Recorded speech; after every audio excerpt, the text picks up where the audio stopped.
Hello YouTube, Tim here.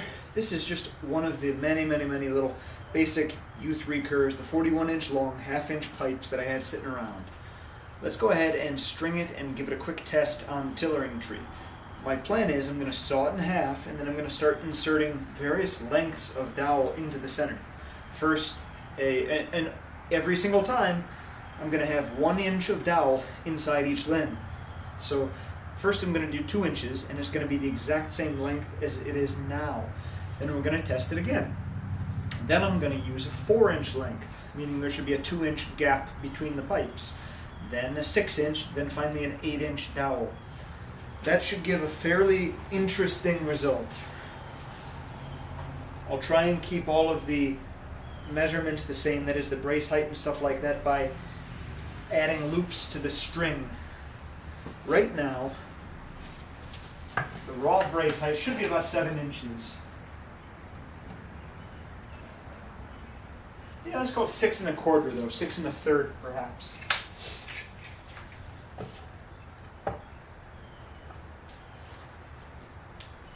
We're going to be drawing. Hi. Good, how are you? We're going to be drawing each bow to 28 inches AMO. So 26 1/4 inches from the belly of the bow. And then what I'm also going to be doing is I'm going to be trying to draw the bows to equivalent strain. Meaning, you'll have to look at the limb and decide approximately when it's bent about as far as it was without the rigid portions inside. Because as you increase the length, the limbs are going to bend less as you pull them. That's the whole principle behind the static riser bows. Like when you have a fiberglass bow, the limbs barely bend typically. I mean, fiberglass likes to bend no more than 1.5–2%. Much more than that, and you're getting very close to the limits of the material. Some wood, wood is of course even less flexible. The fiberglass is way less flexible than a lot of other materials traditionally used to make reflexed bows, like sinew and horn, which can be stretched and compressed as much as 5 to 20% at the absolute extreme. Really serious, massive compression. So let's go ahead. Now that it's been strung for a few seconds, I'm turning the weight on, and I'm just going to draw it.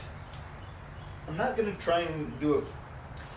I guess we could do a forced draw curve. Okay, so every 2 inches. Right now it's 6 1/2 with us hanging on it. So let's do 6, 1.7 pounds. 8, that was 7. Okay, so 8 inches. 4.55 pounds. 10 inches. 9.15 pounds. 12 inches. 12.7 pounds, 14, 15.6, 15.7, 8, now 16, 18.75, 18 inches, 22.2, and 20 inches, 25.6, 22, 29.6, 24, 34.9, 26,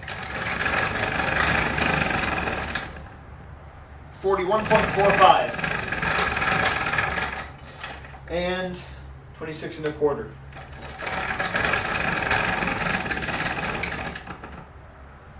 $42.